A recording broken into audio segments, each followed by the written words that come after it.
This fight is for an opportunity to test myself at a heavier weight division. Yeah, the Mundine one was a test, but it was a very quick test, and I need to have more rounds under my belt to know that I can take it up to these bigger guys.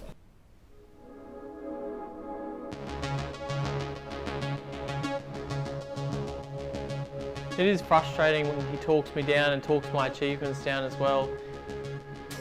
But I've heard it thousands and thousands of times before, heard it on my social media, I get smashed with it. So it's just another ringing in my head of someone else saying that I can't do something. And I kind of like it that way anyway, because then I get to prove it to him. I feel like Jeff Horn's a bit of a bully. He just picks on little guys, regardless if they're world champions or not. Now he's stepping up, he's fighting a guy that's his size, if not bigger, longer reach, faster, more agile. I really believe he's going to struggle with my style, my fitness and my strength. He doesn't think I'm a puncher, he thinks I walk forward. He's silly. He obviously hasn't watched too much about me, so he can do what he wants to do and we'll see on the fight night. But I'm bringing everything into this fight and I will come out with the win.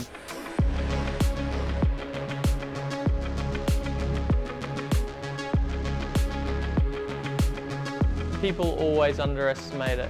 They always watch and they think that it doesn't look that good. Maybe I don't look that good on camera, but as soon as you get in there with me, I've had so many guys after a fight go, I had no idea how hard you punched, how awkward you were going to be, and how non-stop you were.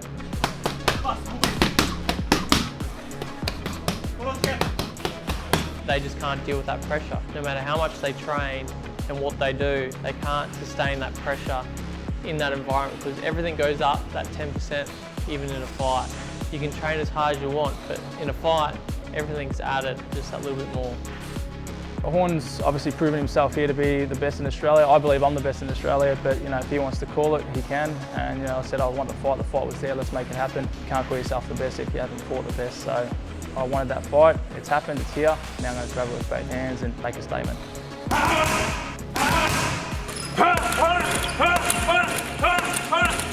I'll be pushing Zerafa hard throughout this whole fight from the start to the finish. So if he's not ready in round 1, I'm going to be ready in round 1. If he's not ready in round 10, I'm going to be ready then as well. I'm hungry for this, I'm excited. Horn's camp have underestimated me, which is a big mistake. I really don't believe Jeff can do anything but walk forward and bully people that are a lot smaller than him. This is my dream, to be #1 in the world and to have that belt wrapped around my waist, so I'm excited and looking forward to what the future holds. It doesn't matter what people say, it's what you do in the ring. So it depends on what he comes with on the day is whether his words are going to stand up. Look at this! He's finishing like a warrior that he is. Both of them. It's all over. And new heavyweight champion of the world. Well, Jeff Horn, a star has been born in Brisbane today, and that star is you. How on earth did you just do that? I don't know. I guess it's the crowd behind me and all the support, so thank you everybody for coming and watching and supporting me. To win the world title, I just completed a dream of mine that I always wanted, and swinging on the swing as a kid, thinking about winning a world title, and all those moments of thinking that had finally come true, having a baby with the woman I love, and just seeing this child for the first time come into this world that you created, that was an overwhelming experience as well. I want to be a good role model to my kids and I want to be there. I want to be around for things for them. I want to go to the school and just be involved with what they're doing so they know I'm not away all the time and doing things, but they definitely can look up to things that I'm doing as well. He's fantastic. He just takes it on and just goes forward with it all, and he loves having fun with the kids. Especially with Isabella at her age now, he can do magic tricks for her and she just loves it and everything, and yeah, it's really nice. Yeah, it's a lot easier the second time, but it's harder as well with another child. You've got to give still all that attention to them, but still look after this newborn child. Having the birth of your children has got to be #1, those two, and then probably the marriage, I guess. Marriage would be third on the list, and then the world titles after that. They're both very emotional times. I cried in both of them. I'm not ashamed of that. The Murata fight got offered to me for $2 million, but money isn't everything. I don't want to miss out on these important times, so it was an easy decision to say no. I was willing to take that risk and fight him then, but then when they changed it to just after when the birth would be, that kind of just threw everything in the works, and we were just like, it's going to be too hard and too much of a drain on our lives. So no, we're not working as a puppet for you guys, and we're just going to live our life. He definitely didn't want to miss the birth, and that's I guess the main thing, you know, in life is your family and everything else just comes second, and he didn't want to miss that. He knew how magical and beautiful it was the first time with Isabel. I wanted him to make the final decision. I didn't want to be the one to say, no, you're not doing it. So I told him how I felt, but I said to him, you need to be comfortable with the decision you make. I know another opportunity is going to come up in the future anyway, so I could easily say it can go on hold. I work at Craig around aged care, called Air Care. I just love giving back, just seeing their smiles on their faces, and there's a few guys in there that have basically thrown in the towel and given up on life, and it's just sad to see, you know, they're only 80 years old and they just can't really do anything themselves. So knowing I come in there and help them just with their fitness and exercising, stretching, and just to see the smiles on their face just makes me push and work harder. And again, I just love giving back. It's always been my thing from day one, that, you know, each one teach one, that's my thing. 2, 4. 4. 1, 2, 3. The champion of the world! The champion of the world! Jab. Jab. Right. Beautiful, man. Jab. Right. 2. Do talks at school, motivation talking, and basically just saying, like, never give up. As hard as it gets, just basically you can push through it, and there's happiness on the other side. You know, there's a lot of kids when you go to schools that are depressed, or, you know, just the way they've been brought up is quite sad. So if I can share a little bit of my life and a bit of motivation towards them and just give them a little pep in their step, and I love doing that stuff as well. I just leave with just feeling good, and it's just like going to church, you know, when you leave you just feel just 10 times better. I'm always just trying to work on myself and be a better me. For me, I fight for my family, basically make a lifestyle for them. You know, growing up was pretty tough. We were never rich or anything like that, so basically to just fight for my future, my family as well, basically give them the best life possible so they don't struggle like I had to, because boxing's a tough sport. Before you go with a lot, you go without. Growing up, I was always a troublemaker. I didn't really like school much. I always misbehaved in class, and then I ended up leaving school pretty early because I just wanted to focus on boxing. And again, it was tough not having any money and this and that, and obviously being young, couldn't turn professional and earn coins. So I just basically trust the process and tried to enjoy the journey as much as possible. And then I started a carpentry apprenticeship and was trying to juggle both. And then when I turned of age to turn professional, I just stuck full-time boxing and just dedicated my whole life to it. I've also got a brother and sister who have been absolutely amazing in my career, and if it wasn't for them too as well, it would have been a lot harder than what it was. Michael, pretty boy, Zerafa! Get off to the side and then come in from another angle and another part of it, and that's a bad shot to be taken. Oh, big shots here from Zerafa in the 9th round, and Kell Brook has to take them. I think since my last fight against Kell Brook, I got a lot of people's attention, you know, going back into his backyard and fighting the former IBF world champion, taking him 12 rounds. I think, yeah, I definitely made some noise and got a lot of attraction. And yeah, my name's slowly growing. I'm still young, I'm only 27 years old. All 3 scores to the winner by unanimous decision. The fighting pride of Sheffield, Yorkshire, England. The special one, Kell Brook! It was definitely a huge experience, and you know, it was an honour to get in the ring with someone like Kell Brook. He's been in there with guys like Errol Spence, Triple G. He beat Sean Porter for the IBF world title. Not many people gave me a chance, and to go 12 rounds and prove people wrong, not only to them but to myself, to see that I'm not that far off the top level, you know, to the #1 guys overseas. I come back, it's made me bigger, stronger and hungrier. Looking forward to getting back over there and putting on another show, and we've got a big test ahead of us, and like I said, we'll just get over that and hopefully get back overseas. And after the fight, he said to me, he said, you caught him with a few big shots. He thought I was tough as nails, and same with Eddie Hearn. I learnt from it. It just made me a bigger and better fighter, and I got comfortable around 6 rounds in, but obviously I was already 6 rounds behind, so found my range and started coming back in those later rounds. I just tried to show heart and just tried to keep walking forward and try to break his spirit. Zerafa did well in the Kell Brook fight. He was very competitive. Kell Brook did outmuscle him in there, but Zerafa did have his moments and did throw some good combos and landed some good shots. Kell Brook was definitely on the radar and Michael Zerafa wasn't. I wasn't even thinking to fight at those heavier weights really at that stage, because I thought of Kell Brook as a welterweight fighter. But as things turn out, Michael Zerafa is now on the radar. Judge Justin Kennedy scored the bout 98-92. Judge Charlie Lucas scored the bout 99-91.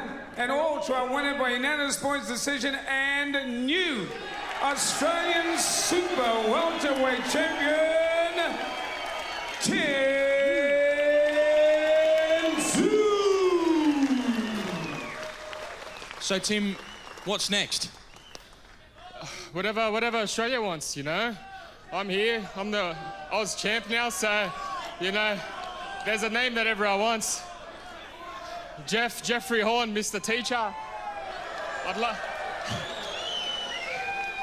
I'd love to fight ya, but you tell me, you call me, you got my manager's number, you call him when you're ready. Do you think you're ready? Whenever Jeffrey wants to go, call my manager. It was funny watching the fight and calling it at the same time, and then to get up into the ring and have him say that he wants to fight me next. It was quite entertaining. That fight isn't on the radar just yet. He's got to have some big wins. Is he now, after going to another level tonight, a worthy opponent for you? Look, Tim Tszyu is still a boy with a man's name. He's still holding on to that Tszyu name. He's still got to build himself up a little bit more. Yeah, sure, he is one of the best in Australia at that weight division. I do want to win a world title again, and Tim Tszyu isn't a world title step for me. So if those plans fall apart a little bit, then the Tim Tszyu option is definitely going to be on the table. I am the face of Australian boxing. We're here to stay, we're here to pack out arenas, we're here to bring boxing back to where it should be. He can call himself whatever he wants to. I guess it's what other people think is what matters, and Tim wants to be that headline for Australian boxing. Good on him. You want to put yourself as where you aim to go anyway, so if he aims high, he might only miss a little bit, but if he aims high, he might actually reach that point. So good on him for wanting to be the best. He's here, he's got a big task ahead of him. Once he finishes his task, then we can talk. It's a lot different to being the one hunting everyone and trying to get the fights. I can remember not long ago trying to get the fight with Mundine, but he was like, maybe in a few years, mate, which did happen. Hopefully Jeff wins. I think Michael's living in his own fantasy world, and Jeff will expose him. Tim Tszyu, we've given him numerous chances to fight us. He didn't want it. There was excuses of injuries and not ready and whatnot. If we beat Jeff Horn, there's no point really going back fighting someone that's to build his career. Take nothing away from him. He's a good fighter, but I really do believe he's living off his father's name. I don't think I'd fight him if I bet Horn. Yeah, we want bigger and better things. We've called out Mundine, we've called out Tszyu, we've called out all the top guys. They didn't want any of this heat, so we had to try to find somebody else, and who better than Jeff Horn, you know, the best. Well, like I said, I'm the best, but the next best in line, so I want to fight the best. I want to see where I'm at, and like I said, we never shy away from anybody. I do consider this my first go at middleweight. Michael's fought at middleweight before, I think even possibly super middleweight. So he's had all the experience up there already, and I've had zero.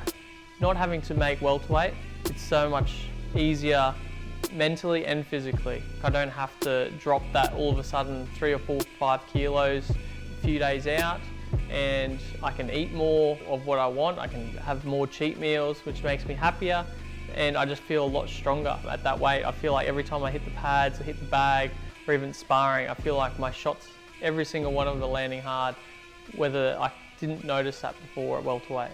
I had to really push my diet hard on those ones and make sure I had to cut fluid just prior to the fight. So It was difficult and it did drain on me, I think, in those fights, but now I think I don't have to worry about that.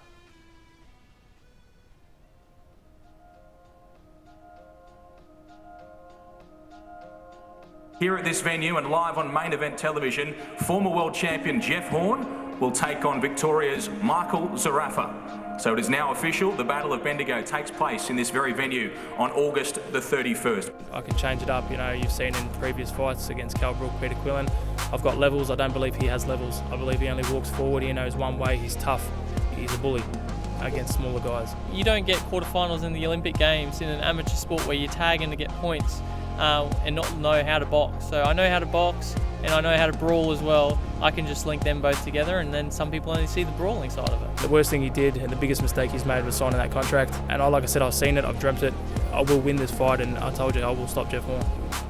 He was very confident, verging on arrogant. I got that sense from him when he was face to face with me, chewing his gum in my face. It was a bit disrespectful, but each to their own. I guess he's got to show his confidence because he doesn't want to be too nice, because we are going to be fighting each other.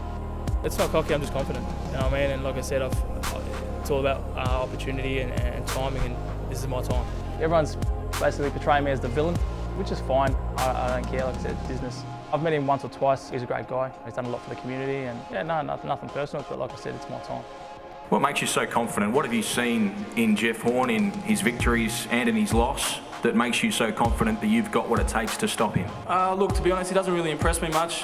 Give him credit for what he's done, but he's fought a 44-year-old Mundine and an outdated Pacquiao. You know, I'm neither of them. He's underestimated me big time. What Michael was saying before, that we've underestimated him, that we've handpicked him. I've handpicked him because he's the best in Australia. He's one of the best there is at the weight, and I'm not underestimating. I know he's going to come to fight. I know he's going to be hard, and that's exactly what I want, to train hard for the win. August 31st is my time. There's a reason why I was picked, and there was a reason why it's in Bendigo. I see it, I feel it, I know I'm going to beat him. A lot of people have asked me, why are we doing this in Bendigo? This is the only city in the world named after a bare-knuckle boxer and should be the home of Australian boxing. And I've got to tell you, I'm very, very proud to be here. Michael Zerafa was very carefully chosen because he's a really, really tough fighter and he comes to fight. Bendigo is a country town and it's not in a big city, but everyone there, they want to see the fight. So hopefully everyone turns out and can make it a massive occasion, and we'll lift that roof of Bendigo Stadium. All the opportunities I've had have been overseas. You know, I fought Peter Quillen in America. I had to go to Russia as well, and recently in England. So this 1 hour and a half to my backyard, to acclimatise after everything like that, it's comfortable for me, you know what I mean? This is just, I get up and do my thing, natural routine. The opportunity is here. We finally got the fight like we wanted, and can't let it slip now.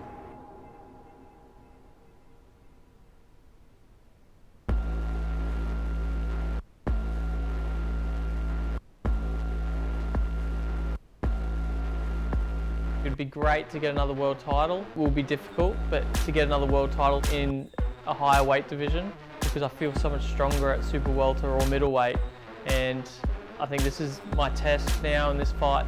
I believe Jeff Horn just knows one way. He just walks forward, tries to play tag. He'll wear 2, try to throw 3. He'll wear 3, try to throw 4. And Pacquiao, just obviously being the smaller guy, couldn't take that pressure. I knew leading into that fight that Pacquiao was not Pacquiao, you know. He fought an outdated Pacquiao and an outdated Mundine, you know, and I believe both of them in their prime would have stopped Horn within 5 rounds. I don't think he's the strongest world champion we've ever had or produced. Take nothing away from him outside of boxing, but like I said, it's my time. They just think that I've got that one style and that all I do is come forward and throw punches and then fight dirty. I fight hard and I go in there to win, and I'm not tickling them in there. So yeah, I do what I can to get the win, and it frustrates me because they have no idea. They're probably not fighters themselves getting in the ring. It's completely different when you get in there. You're basically just fighting for survival. You can take positives out of the people putting you down, because I'm not someone to kind of take it to heart. So I take on their criticisms and then I use that as motivation to then train hard for the next fight and to just keep proving yourself. Danny Green, Roy Jones, Garthwood, Mundine. There's a few upsets in the sport, but I don't think I'm going to be an upset. Again, I'm the underdog going into this fight because he's got Manny Pacquiao on his record. Besides that, he hasn't really fought anybody else. He struggled with guys that are lesser than I am. He struggled with Fanica, who is old, come out of retirement. I really think he's going to struggle with me, I honestly do. And It's not just for the cameras and the hype. I believe in my ability, I believe in my team, and I really believe we're going to make noise. We want to move forward and fight bigger and better. If it's put an end to Jeff Horn's career, so be it. I think Michael's going to be working very hard. He's coming to win. I know he's had these couple of losses at these big international fights, and he sees me as a gateway to get to other big fights. I'm ranked, I think, number 3 now at middleweight, so if he takes my scalp, he's going to be right up there in the mix of it.